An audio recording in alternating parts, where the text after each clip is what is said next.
دوستو ایسا لگتا ہے جیسے پاکستان میں آبادی کا ایک حصہ ہمیشہ صدارتی طرز حکومت سے کافی متاثر رہتا ہے۔ حالانکہ 46 برس قبل متفقہ رائے سے منظور ہونے والے 1973 کے آئین نے پارلیمانی نظام کے اس سوال کو حل کر دیا تھا، مگر یہ سوال ہر کچھ عرصے بعد دوبارہ زندہ کیوں ہو جاتا ہے؟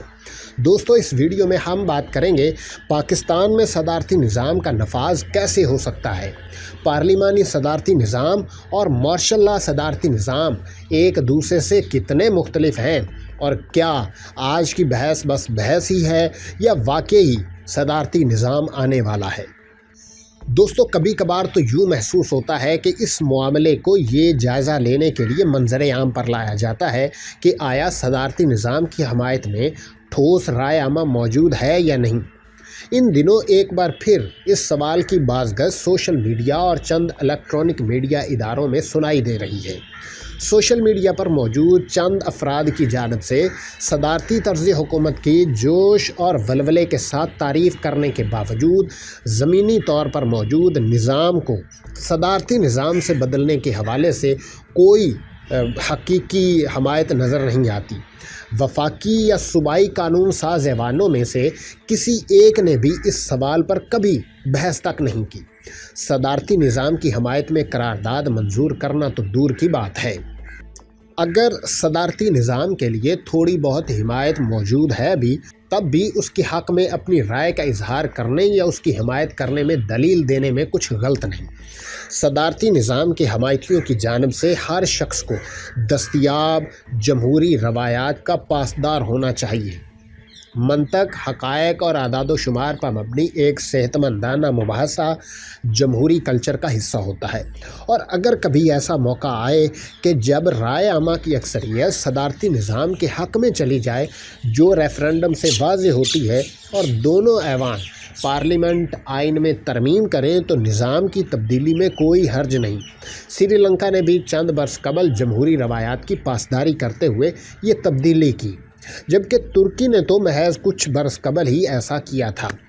تاہم یہ بڑی ہی حیرت کی بات ہے کہ جہاں پاکستان میں جمہوریت کو متعدد اہم مسائل کا سامنا ہے، وہیں رائے عامہ کا ایک حلقہ صدارتی نظام کے فائدوں اور نقصانات پر بحث کرنا اہم سمجھتا ہے۔ مؤثر مقامی حکومت کے موضوع کی مثال لیجیے، جو جمہوریت کو گہرائی تک لے جانے اور جمہوریت کے ثمرات نچلی سطح تک پہنچانے میں اہم کردار ادا کرتی ہے۔ مقامی حکومت کا نظام کس قسم کا ہونا چاہیے؟ موجودہ وقت میں اس سوال کا جواب ڈھونڈنا بہت اہم ہے، کیونکہ اگلے مقامی انتخابات سے پہلے صوبائی حکومتیں اپنے اپنے صوبوں میں مستقبل کے مقامی حکومت کے نظام کو حتمی شکل دینے میں جٹی ہیں۔ گزشتہ کئی برسوں سے پاکستان میں پارلیمانی طرز حکومت کی مسلسل حمایت دکھائی دیتی ہے۔ 1956 میں آئین ساز اسمبلی نے پاکستان کا پہلا آئین منظور کیا تھا جس نے پارلیمانی طرز حکومت کی راہ ہموار کی۔ اس سے پہلے پاکستان نے آزادی کے بعد برطانیہ سے پارلیمانی طرز حکومت وراثت کے طور پر حاصل کی تھی، جو 11 برس تک 1958 میں فوجی بغاوت کے ذریعے سر فیروز خان نون کی حکومت ختم کیے جانے تک جاری رہی۔ مارشل لا کے نفاذ کے بعد 1956 کے آئین کو منسوخ کر دیا گیا، اور فوجی رہنما جنرل ایوب خان نے ایک انوکھے صدارتی نظام کا تجربہ کیا، جسے شدید عوامی رد عمل کے باعث ترک کرنا پڑا، اور یوں دوسرے مارشل لا کی راہ ہموار ہوئی۔ خانہ جنگی اور ملک کے دو لخت ہونے کے صدمات سے بھرپور مارشل لا میں بیتے وقت کے بعد جب ملک دوبارہ جمہوریت کی طرف لوٹا تو 1973 میں ایک نیا آئین متفقہ طور پر منظور کیا گیا، جس میں ایک بار پھر پارلیمانی نظام حکومت اپنایا گیا۔ اس کے بعد فوجی مداخلتوں اور طویل فوجی حکومتوں کے قیام کے باوجود جب بھی جمہوریت بحال ہوئی تو اس کے ساتھ 1973 کا آئین اور پارلیمانی طرز حکومت لوٹ آیا۔ یہ آئین اور پارلیمانی نظام حکومت کی مسلسل عوامی منظوری کا نتیجہ ہے کہ یہ دونوں آج تک نافذ العمل ہیں۔ 1973 کے آئین کے تحت اب تک 10 انتخابات کا انعقاد ہو چکا ہے، مگر ان انتخابات میں سے کسی ایک میں بھی نظام حکومت کی تبدیلی کے معاملے کو اٹھایا نہیں گیا۔ بڑی سیاسی جماعتوں کے انتخابی منشور کا جائزہ لیا جائے تو اس بات کی مزید تصدیق ہو جاتی ہے کہ مرکزی دھارے کی کسی ایک سیاسی جماعت نے کبھی بھی صدارتی طرز حکومت کی تجویز پیش نہیں کی ہے۔ یہ تمام حقائق اس بات کی طرف اشارہ کرتے ہیں کہ پارلیمانی نظام حکومت کو صدارتی حکومت سے بدلنا کبھی بھی ایک عوامی مسئلہ نہیں رہا، اور نہ ہی یہ سیاسی جماعتوں اور قانون ساز ایوانوں کے نزدیک اہم معاملہ رہا ہے۔ عام طور پر صدارتی نظام کو اس لیے ترجیح دی جاتی ہے کیونکہ یہ دیگر نظام کی نسبت مستحکم تصور کیا جاتا ہے، جبکہ وزرائے اعظم کو سادہ اکثریت کے ساتھ عدم اعتماد کی تحریک کے ذریعے ہٹانا کافی حد تک آسان ہو جاتا ہے۔ گزرتے وقت کے ساتھ جیسے آئین میں کافی بدلاؤ آتا رہا ہے، ویسے ہی پارلیمانی نظام حکومت بھی تبدیل ہوا ہے، جس کے باعث اس نظام سے وابستہ زیادہ تر خامیوں پر قابو پانے میں مدد ملی ہے۔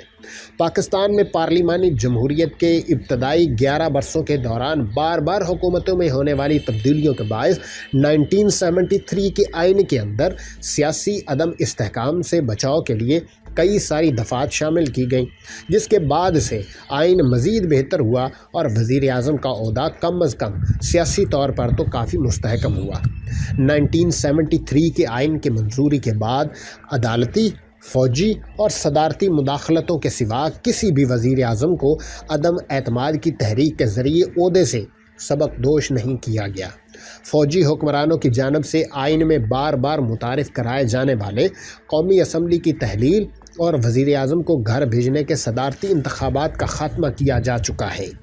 آئینی دفعات کے ذریعے اراکین قومی اسمبلی کے لیے سیاسی حمایت بدلنا بہت ہی کٹھن بنا دیا گیا ہے۔ ان نئی دفعات کی مدد سے پاکستان میں پارلیمانی نظام تقریباً صدارتی نظام جتنا ہی مستحکم بن چکا ہے۔ حتیٰ کہ صدارتی نظام مثلاً جو امریکہ میں رائج ہے، اس میں بھی قانون ساز ایوان اور صدر کے ذریعے تعطل کے معاملے کو خارج نہیں کیا جا سکتا۔ ماضی کے برسوں میں بھی متعدد بار خرابیاں دیکھنے کو مل چکی ہیں، جس میں سے ایک حال میں امریکی وفاقی حکومت کے اندر بجٹ کے معاملے پر صدر اور کانگریس کے درمیان اختلافات کی صورت میں نظر آئی۔ چنانچہ عدم استحکام کی دلیل صدارتی طرز حکومت میں بھی اتنی ہی صادق آتی ہے۔ پاکستان گزشتہ کئی دہائیوں سے پارلیمانی نظام پر کامیابیوں کے ساتھ عمل پیرا ہے، اور اس نظام کو من گھڑت عدم استحکام کا بہانہ بنا کر مصنوعی طور پر صدارتی نظام سے بدلنے کا بظاہر ایسا کوئی ایک بھی درست جواز موجود نہیں ہے۔ دوستو، یہ تھی آج کی ویڈیو۔ اگلی ویڈیو کے لیے ہمارے چینل کو سبسکرائب کریں اور بیل آئیکن پر لازمی کلک کریں۔